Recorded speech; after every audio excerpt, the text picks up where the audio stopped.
Are you ready to unleash your full potential and become unstoppable in your success and leadership? Welcome to the Unleashed and Unstoppable podcast, where we provide powerful insights and strategies for coaches, corporate leaders, and entrepreneurs. I'm Lianne Carter. And I'm Carol Register, and we're certified master neurocoaches who are passionate about helping you overcome your limiting beliefs and optimize your performance. Each week, we'll be sharing actionable tips and strategies using neuroscience, from interviews with industry experts to solo episodes, to help you lead a life of power, purpose, and possibility on your own terms. Join our community of like-minded individuals. Hit subscribe now, and let's be unleashed and unstoppable together. Hey leaders, welcome back. Oh my goodness, I am so excited to bring to you today Tara McGillicuddy, the leadership energy shift expert. Like, this is an exciting topic to dive into. So Tara, welcome. Thank you. I'm so glad to be here. Thank you so much for having me. So the energy shift, what is that? And when we think about leadership, what does that look like in terms of leadership and the role that it plays? Well, the times are changing. Unless you've been in a cave in the past few years, you probably know that. And some of it's just because things in the world have changed. Some of it's because of energy and astrology and all that. But the world is changing. The energy is changing. So leadership is changing. And we're kind of in that middle where we're going from one place to the other. So we as leaders, it's really important that we understand where we were, where we're going, and where we are right now. So when you're speaking about energy, because you just mentioned a bit of astrology, are you speaking in terms of like the energy sort of outside of us connecting with, I guess, what is going on externally?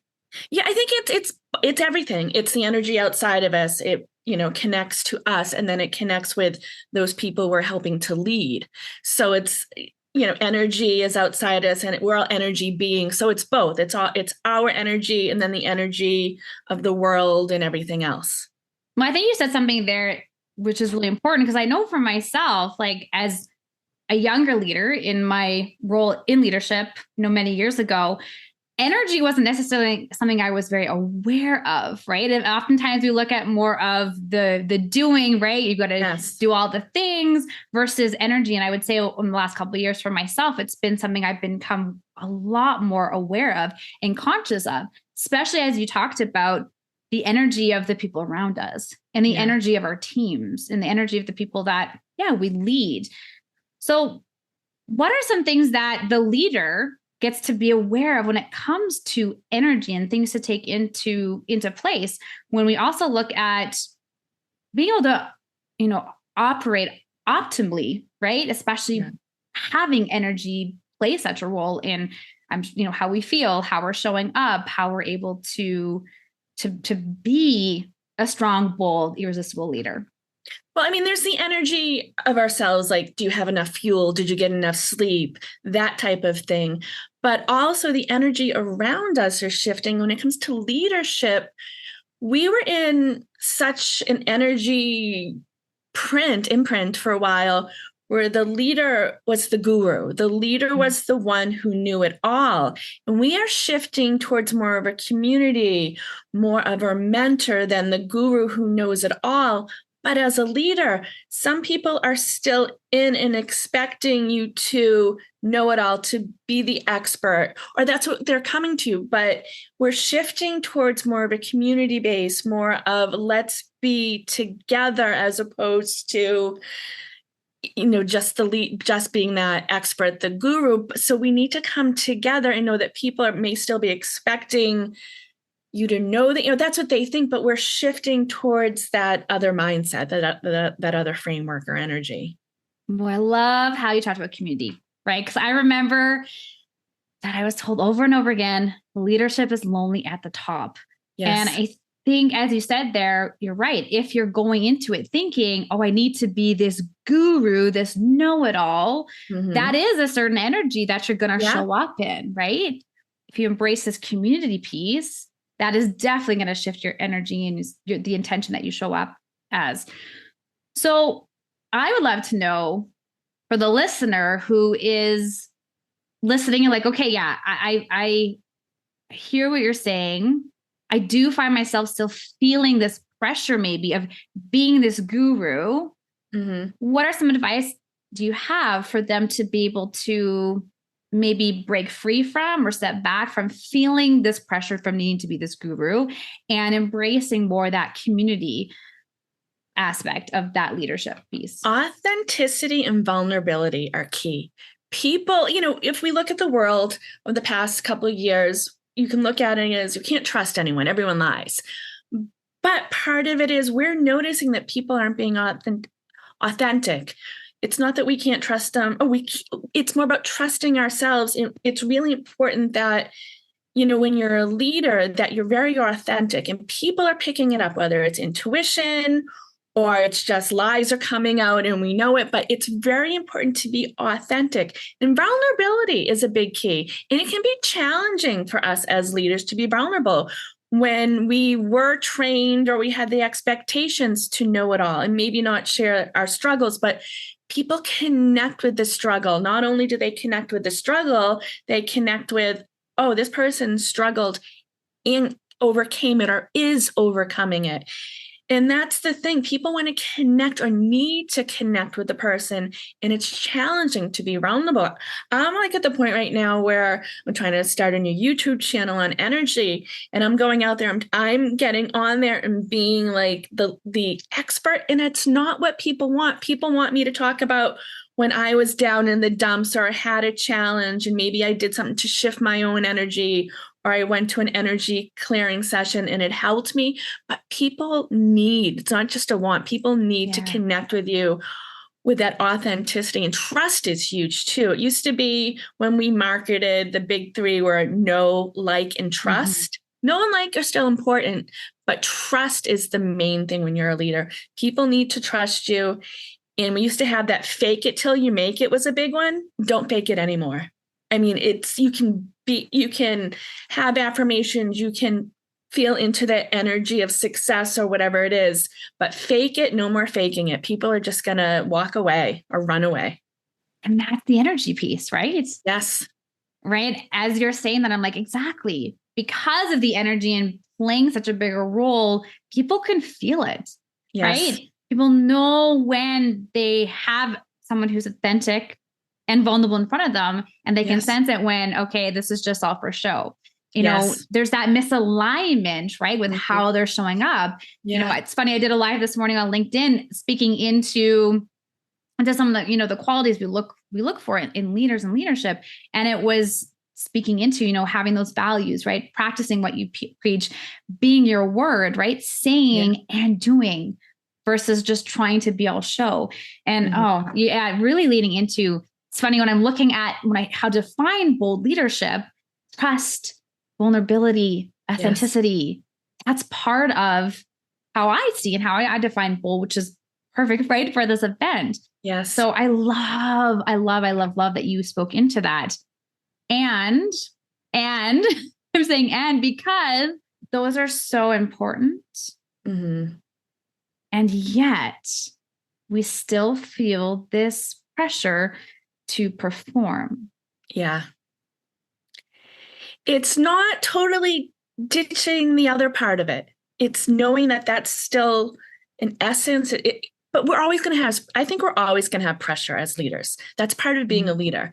And I'm also into like numerology, and my life path is a 1, which is leadership, but I also have challenges, which are 1s. So for me, with the numerology being, the 1 life path and having those challenges for me and people who probably have similar charts, it's like that.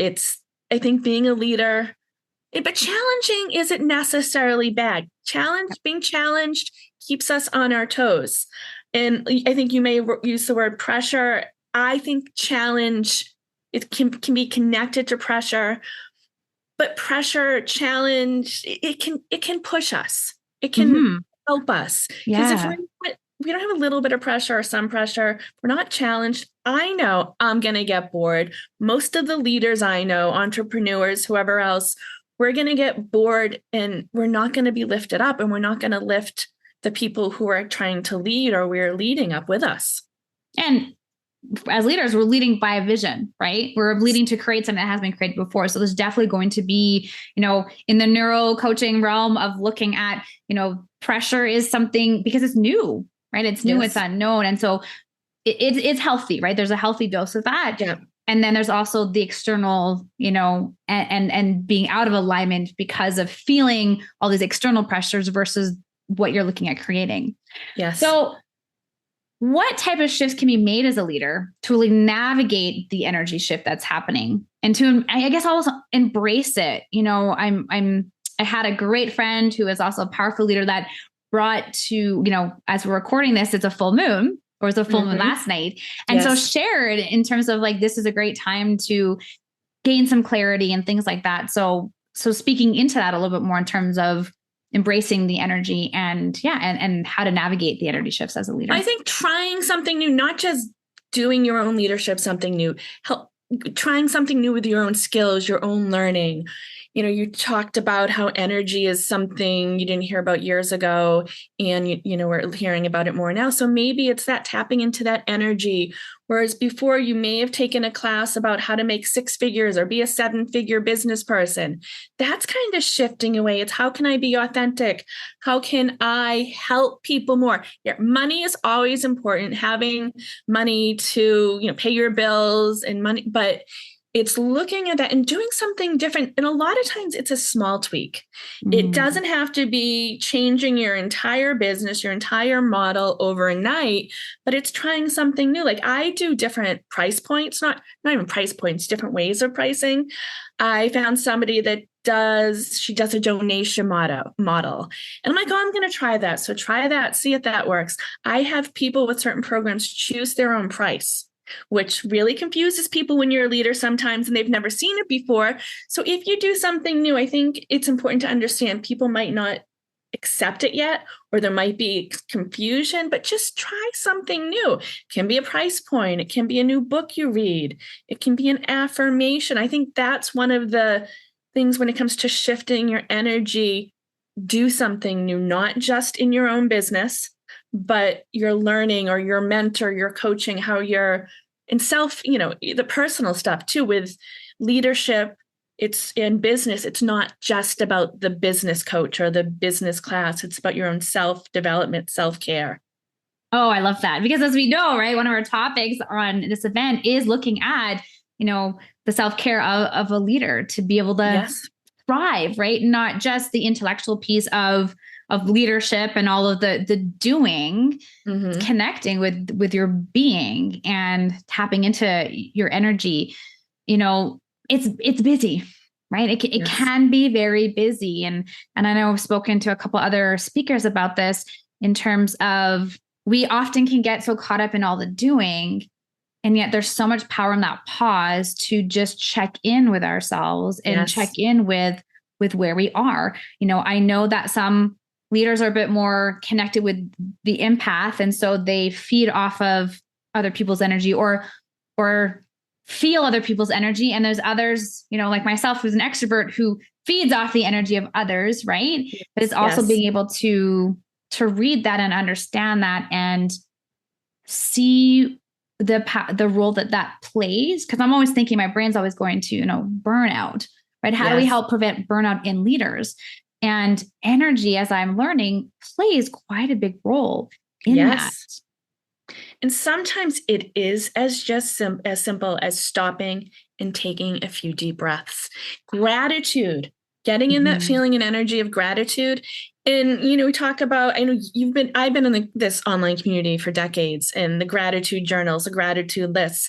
Those can be great for some people, but it's more about getting back to that energy, just stopping, taking a few deep breaths and think of something or someone which you are grateful for, and just be in that feeling and energy of gratitude for a few moments, as opposed to having to come up with 101 things on your gratitude list. And I recommend having what I call a go-to gratitude list, So when you're overwhelmed, when you're stressed, you already have a list of maybe 3 to 5 things, 1 to 5 things. If you can only think of one thing you're grateful for, that's okay. Just be in that feeling, energy of gratitude.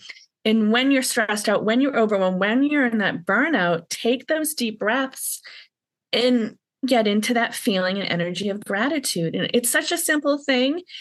And I think we went too crazy with the whole gratitude list, and we connected more to the analytical part of the brain, which for some of us can shut us down. Because, I have ADHD. I work with people with ADHD, and people get overwhelmed and they can get into that mental paralysis because, like, I have nothing to be grateful for, or it's that pressure, which can kind of, it stops the whole process of gratitude. So just breathe and be in that energy and feeling of gratitude for a few moments. I love that reminder. I think everyone listening right now, just take a second. Yes. Just take a deep breath and just think about something that you're grateful for. I know I'm grateful for have Kara here. I'm grateful for everyone who's listening today, and it kind of goes back, as we were saying, with that busyness piece, and leaders get to be grateful. Yes. Right? Yes. Yes. Like, I think we forget that, right? That as we're, there's leaders and you've got all these things.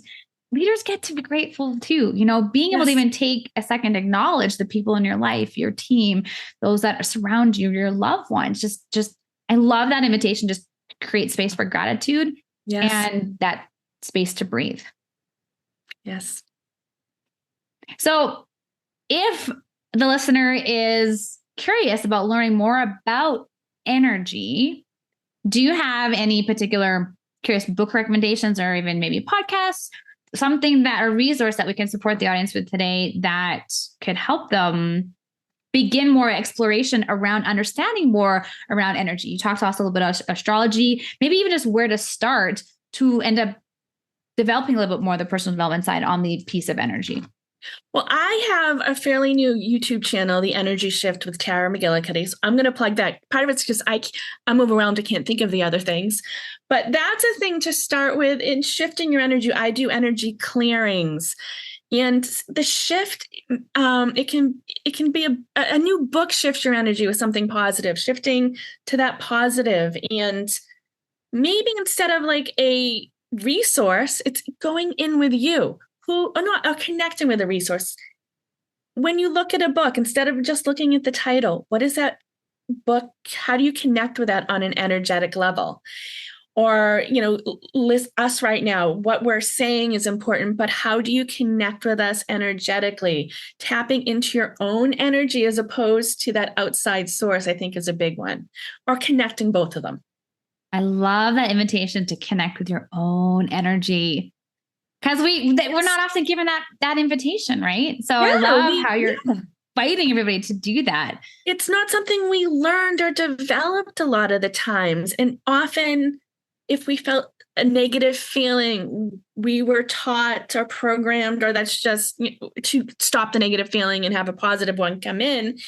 And when some type of, I don't know if negative's the right word, I don't know, but go in deeply with it. Instead of making it go away, connect with it. What is this telling me? What is this saying? What am I learning from it? Instead of, okay, let's get away from, we don't want to feel physical pain for 3 hours. I'm not saying that. But when you get that pressure, when you tap into that energy, that intuition, that feeling, and what is it telling you?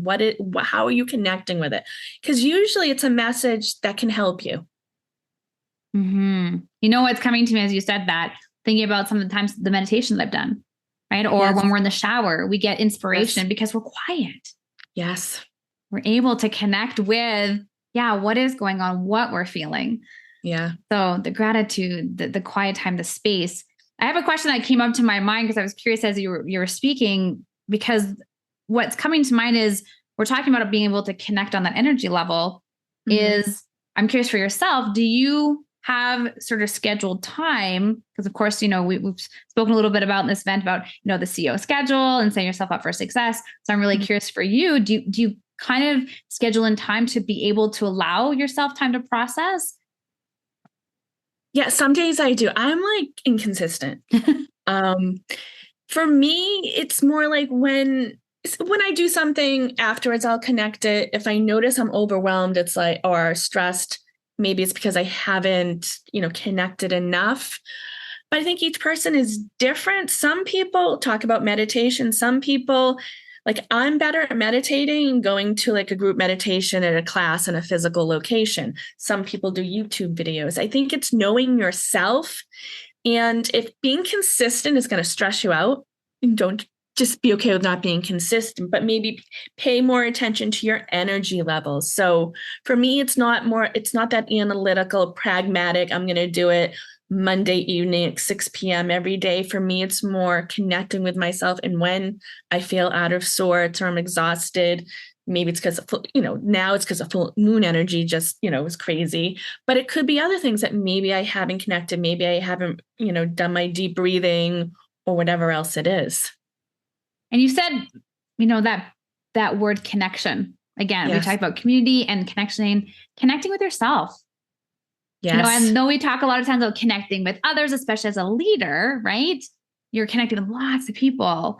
Yeah. And that invitation to connect with yourself, I think that's super key to acknowledge, right? Providing yourself space, whatever that looks like, where you get to be in tune with your energy, connect with yourself, connect with who you are authentically, right?